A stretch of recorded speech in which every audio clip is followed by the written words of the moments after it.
लाख रुपए का सवाल। जी हाँ, आखिरकार व्यूज क्यों नहीं आते मेरे वीडियोस पे? तो ये सवाल तो सिर्फ मेरा ही नहीं, जनता जनार्दन का है, आप लोगों का है। मेरी माँ भी पूछती है, मेरे पिताजी भी पूछते हैं, मेरे घर वाले भी पूछते हैं, मेरे दोस्त भी पूछते हैं कि अजीत तेरे कंटेंट में दम है, तेरा कंटेंट बढ़िया है, व्यूज क्यों नहीं आते हैं?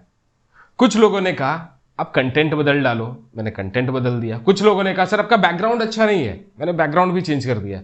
कुछ लोगों ने बोला सर थंबनेल बनाओ आप, अच्छा थंबनेल आपका बढ़िया होना चाहिए, तो मैंने प्रोफेशनल से थंबनेल बनाना चालू कर दिया, लेकिन फिर भी व्यूज नहीं आते। तो ऐसा क्या था कि मेरा चैनल शुरू से ही डेड है? क्या मेरा चैनल में दम ही नहीं है? तो पूरी जानकारी मैं आपको दूंगा एक्चुअली क्यों ऐसा हो रहा है और क्यों हो रहा है और कब तक ये ठीक हो सकता है। ये एग्जैक्टली इसका आंसर तो नहीं है, लेकिन कुछ चीजें आप लोगों को ब्रीफ यहां करूंगा तो आपको एक आइडिया लग जाएगा। ये चैनल मैंने शुरुआत किया था 26 सितंबर 2016 को। जी हाँ, तो ऑलमोस्ट 5 साल हो गए हैं। तो बोलेंगे भाई 5 साल में क्या उखाड़ लिया आपने, लाख तो सब्सक्राइबर कर नहीं पाए। तो चलिए मैं आपको इन डिटेल और थोड़ा ब्रीफिंग में बताता हूं। ऐसा नहीं कि मेरे को व्यूज नहीं आते थे, मेरे वीडियोस पे जाके देखिए 4.5 लाख मैक्सिमम मेरे एक वीडियो पे व्यूज आया हुआ है। मेरे बहुत सारे ऐसे वीडियोस हैं जिसमें लाखों में व्यूज आते थे, 50,000 20,000, मतलब एक 15-20,000 एक मिनिमम व्यूज आते थे मेरे चैनल्स पे, जब मेरे पास इतने सब्सक्राइबर्स भी नहीं थे। मतलब मेरे पास मुश्किल से 10,000 12,000 सब्सक्राइबर्स थे। कुछ कुछ वीडियोस पे तो मेरे को लाखों व्यूज आए हैं जब मेरे पास सिर्फ और सिर्फ 5,000 सब्सक्राइबर्स थे। तो ऐसा क्या हुआ कि गैजेट ज्ञान या फिर गैजेट फ्रीक, जिनको नहीं पता है गैजेट फ्रीक इस चैनल का पहला पुराना नाम था, तो उसमें व्यूज आते थे और अभी नहीं आ रहा। क्या नाम बदलने की वजह से हो गया ये सारी चीजें? तो ये सवाल मुझे भी कुरेदता है हर दिन, क्योंकि मैं इसके पीछे बहुत मेहनत करता हूं। थोड़ा मैं आपसे समय लेना चाहूंगा इस चीज में और उम्मीद करूंगा कि थोड़ा आप लोग सुनेंगे, अच्छा लगेगा, क्योंकि परिवार समझता हूं आपको, एक फैमिली समझता हूं, और एक फैमिली अगर नहीं समझेगी और सुनेगी चीजों को तो फिर मैं किसे सुनाऊंगा।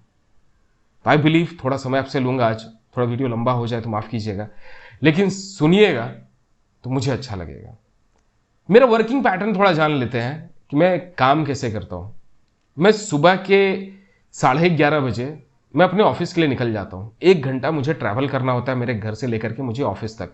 तो 1 घंटा ट्रैवल करने के बाद 12:30 बजे से लेकर रात को 10 बजे तक मैं अपने ऑफिस में होता हूं। तब मैं सिर्फ और सिर्फ अपने ऑफिस का काम करता हूं, क्योंकि मेरा एक सिंपल सा रूल है और फंडा है, जिस थाली में खाओ उसकी थाली में छेद नहीं करने का। मतलब जिस चीज के लिए जहां पर हो उस वक्त पे उसी का काम करने का। तो मैं सिर्फ और सिर्फ अपने ऑफिस के लिए ही काम करता हूं। उस वक्त ना ही मैं यूट्यूब के बारे में बातें करता हूं, ना ही मैं उसके ऊपर कुछ सोचता भी हूं, क्योंकि काम का लोड रहता है। मेरे पास एक टीम है जिसे मुझे देखना होता है, उनके भी परिवार है, तो मेरी जिम्मेदारी बनती है कि उनका भी काम, उनका भी टारगेट हिट हो। तो उन सारी चीजों में मेरा 10 घंटे लगभग जाता है। 10 बजे ऑफिस से निकलता हूं, काफी बार लेट भी हो जाता है। घर पहुंचते पहुंचते 11:30 से काफी बार 12 बज जाते हैं अगर लेट हो जाता है तो, और लेट अगर नहीं होता है तो फिर भी 11 11:30 बजे के पहले घर नहीं पहुंच पाता हूं। तो टेक्निकली 12 घंटे मैं अपने जॉब में बिजी रहता हूं, अपने ऑफिस के जॉब में। उसके बाद फिर रात में घर पहुंचने के बाद छोटी सी फैमिली है, भाई के साथ रहता हूं, उसके बच्चे हैं, मेरे बच्चे हैं, थोड़ा उनके साथ टाइम स्पेंड करना होता है। तब तक सोते सोते रात के नहीं भी तो 1:30 से 2 बज जाते हैं, काफी बार 2 ढाई 3 भी बज जाते हैं। फिर सोता हूं और सुबह में उठता हूं, नहीं भी तो अगर आप लोगों के लिए वीडियोस बनाने होते हैं तो उस केस में मुझे 8 बजे तक उठ जाना होता है। तो बेयरली मैं 4 से 5 घंटे सो पाता हूं। उसके बाद फिर मैं आप लोगों के लिए वीडियोस बनाता हूं। रात के दरमियान में उसी समय मैं रिसर्च करता हूं, जो भी सारी चीजें हैं आप लोगों के लिए पढ़ता हूं, और उन सारी चीजों को पढ़ने के बाद फिर यहां पर मैं आप लोगों के लिए वीडियोस प्रेजेंट करता हूं, आप लोगों के लिए लेकर के आता हूं। तो मेरा पूरा वर्किंग पैटर्न है। अब ऐसा नहीं था कि मेरे को व्यूज नहीं आते थे फ्रॉम द डे वन, मुझे व्यूज आते थे, अच्छे खासे व्यूज आते थे। आप मेरे पुराने वीडियोस जाके चेकआउट कर सकते हैं। फिर अचानक से क्या हुआ, मेरा चैनल जब ग्रो कर रहा था, क्योंकि ना ही मैं किसी को जानता हूं, कम्युनिटी में बहुत लोगों को मैं जान रहा हूं, जैसे टेक देखो जी हैं, यूसुफ चैक्स है, हर्षित टेक्निकल है, पहले उनका एक और चैनल था हर्षित भाटिया, और भी लोग हैं। इन सभी के साथ मेरी अच्छी बनती है। मैं इन लोगों को जानता हूं पर्सनली और प्रोफेशनली, दोनों तरीके से जानता हूं। काफ़ी लंबे समय से टच में है, और हर्षित टेक्निकल के साथ कुछ ज़्यादा ही, क्योंकि हम लोगों ने लगभग आसपास में ही चैनल चालू किया था और हम लोग एक व्हाट्सएप ग्रुप के थ्रू मिले थे। तो हमने काम करना चालू किया। उसके बाद फिर उस समय कोई गाइडेंस देने के लिए नहीं था हमें कि भाई आप क्या करोगे, कैसे करोगे और कैसे आपको काम करना चाहिए इंटरनेट पे।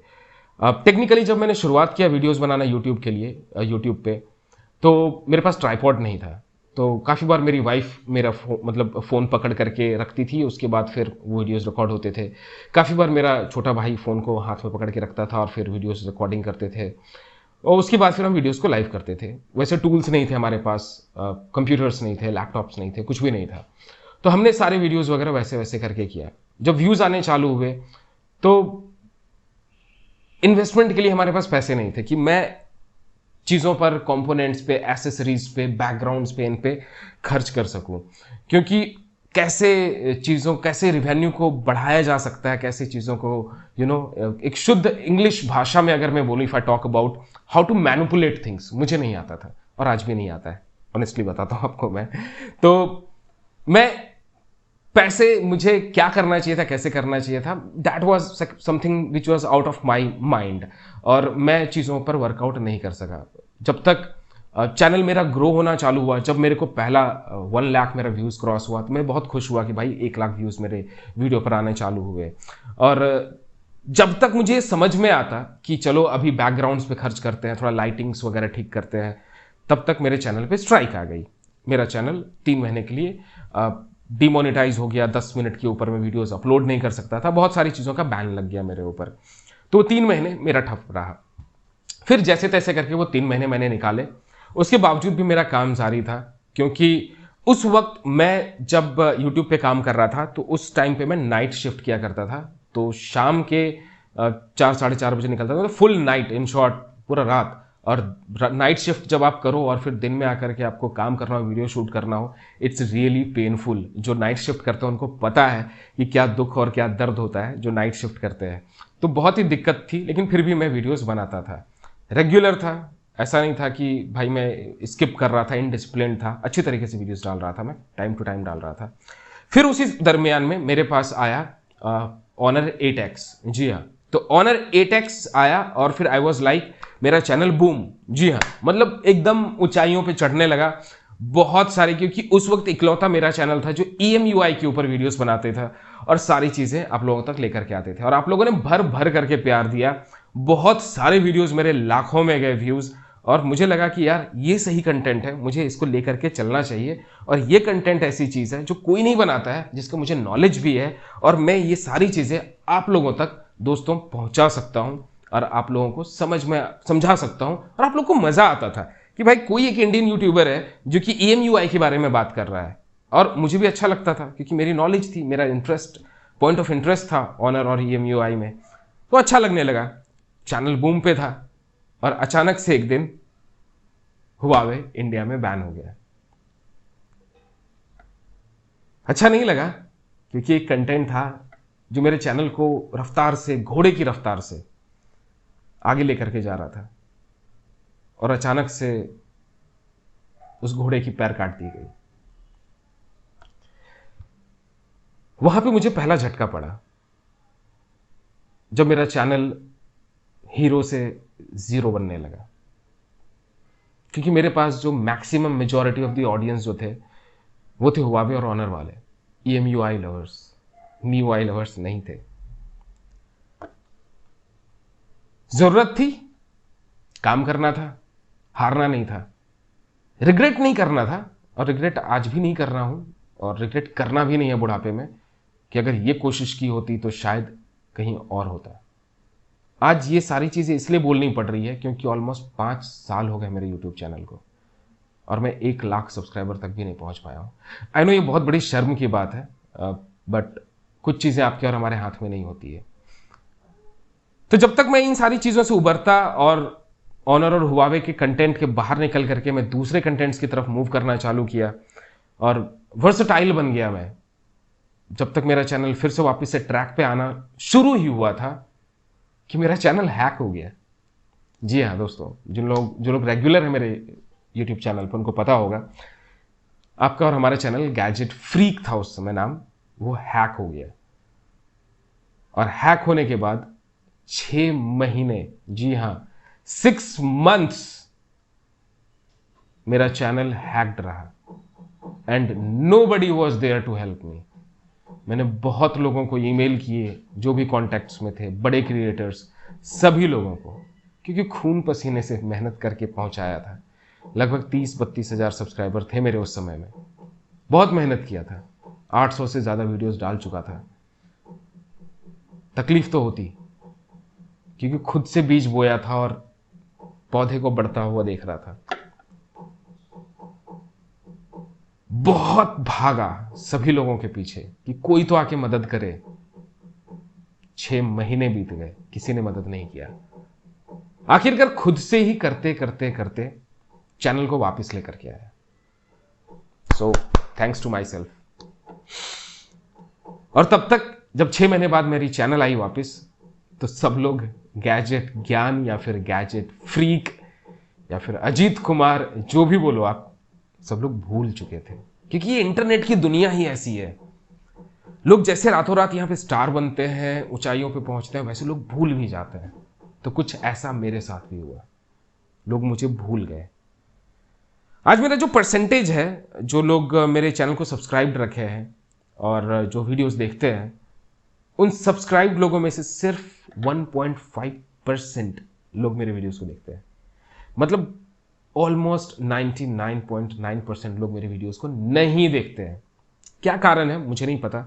माइट भी चैनल काफ़ी टाइम तक गायब रहा, शायद नोटिफिकेशंस नहीं जाते हो, या फिर एक्चुअल में अगर सच में कोई मुझे अगर याद रखता तो शायद मेरे चैनल को ढूंढने की कोशिश करता, बट शायद लोग ढूंढ भी नहीं रहे हो। शायद दिखावा और फॉल्स इंफॉर्मेशन जो लोग पास ऑन करते हैं। सीधी सी चीज़ है, पोको F3 GT मैंने खरीदा है, मेरा फ़ोन है, अच्छा है, पैसा लगाया है मैंने, आप खराब कैसे बोल सकते हो।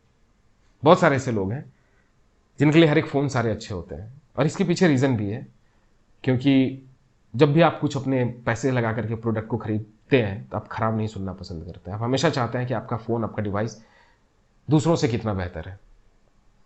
और कुछ लोग इसका फ़ायदा उठाते हैं, जम करके फ़ायदा उठाते हैं। लेकिन मेरा रियलिटी यही है कि जो चीज़ ऑनेस्टी है मैं उसी के साथ बात करूँगा। ये प्रॉब्लम है तो ये प्रॉब्लम है। मैं अपने इस एथिक्स के साथ जुड़ा रहा और इसकी मुझे बहुत नुकसान हुए, बहुत मतलब एक्सट्रीम लेवल पे मुझे नुकसान हुआ। बट मैंने बोला ठीक है, ईमानदारी नाम की भी कोई चीज़ होती है भाई। ऐसा थोड़ी ना कि सभी लोगों को ब्रांड पैसे देती है तो फिर सब लोग बिक जाएंगे। और बाय द वे मैं बता दूं कि मैं कभी भी ब्रांड से पैसे लेकर के वीडियोस नहीं बनाता हूँ। जो लोग जानते हैं उन्हें पता होगा। तो मैं बोला चलो भाई कोई बात नहीं, लोग नहीं ढूंढ रहे हैं तो हम लोगों तक पहुंचते हैं। कोशिश जारी रही, बैकग्राउंड बदल डाला, लाइटिंग्स लगा डाले, ऊपर नीचे दाएं बाएं आगे पीछे सभी जगह लगा डाला। फिर लोगों का आया, सर थंबनेल पे थोड़ा काम करो। थंबनेल पे जम के काम किया, फिर भी लोग समझ में नहीं आया। बोले नहीं सर थोड़ा और करो थंबनेल पे काम। मैंने बोला ठीक है चलो सर प्रोफेशनल से काम कराते हैं। तो आप ही के और हमारे बीच के एक सब्सक्राइबर हैं जिन्होंने मुझे अप्रोच किया, बोला कि सर मैं अच्छे थंबनेल्स आपको बना दूंगा और मैं एक प्रोफेशनल भी हूँ थंबनेल बनाने में। बोला ठीक है कर दो मेरी हेल्प। उनसे भी बनवाया, बट फिर भी कुछ नहीं हुआ। तो दिक्कत कहां है? दिक्कत कहां है कि व्यूज नहीं आ रहे? क्योंकि आप देखना नहीं चाहते हो, आपको दिखावे की दुनिया पसंद है। मैं ऐसी परिस्थिति पे खड़ा हूं जहां पे ना मैं आपको अपनी गरीबी दिखा सकता हूं, ना ही मैं अपनी अमीरी दिखा सकता हूं। मैं वो बीच का सिक्का हूं जो बीच में पेंडुलम की तरह आगे पीछे घूमता रहता हूं। ग्रोन अप हुआ हूं उस तरीके से, उस माहौल से। हाँ, कठिन परिस्थितियों में बड़ा हूं, लेकिन अच्छे संस्कार के साथ। तो वैसी हरकतें नहीं कर सकता हूं कि एक गरीब यूट्यूबर का घर झोपड़े का फोटो लगा दूं, फटा हुआ टी शर्ट या कपड़े पहन के वीडियोस बनाऊं। नहीं कर सकता हूं, बिकॉज कुछ चीज़ें समझ में आती है। सुई धागा भाई कोई 2-4 हज़ार रुपए का नहीं आता है, वो कोई भी स्टिच करके पहन सकता है। सो टेक्निकली ये इन सारी चीज़ों की वजह से मेरे चैनल पे बहुत ज़्यादा मार पड़ी और मुझे लॉस मिला। इन टाइट स्केड्यूल, एक फैमिली रिस्पॉन्सिबिलिटी, जिम्मेदारी के बावजूद भी वीडियोस टाइम टू टाइम ला करके देना इतना आसान मेरे लिए नहीं है। मेरी तबीयत खराब है फिर भी मैं वीडियोस बनाता हूं। इतना आसान नहीं है। सिर्फ एक ही सपना लिए कि भाई एक परिवार है जो इस कैमरे के पीछे है, जो सुनती है मेरी बात, मुझे छू नहीं सकता है, मुझे महसूस नहीं कर सकते हैं, लेकिन मेरे जज्बातों को समझ सकते हैं। बट अब ऐसा लग रहा है शायद वो भी कहीं ना कहीं मैं आप लोगों के साथ एक बॉन्डिंग क्रिएट नहीं कर पाया और चीजें हाथ से निकलती हुई दिख रही है। अब कंटेंट में कोई प्रॉब्लम नहीं है, लाइटिंग्स में प्रॉब्लम नहीं है, बैकग्राउंड में प्रॉब्लम नहीं है, कपड़े में प्रॉब्लम नहीं है, देखने में भी ठीक हूं, बुरा नहीं हूं, बट व्यूज नहीं आते हैं।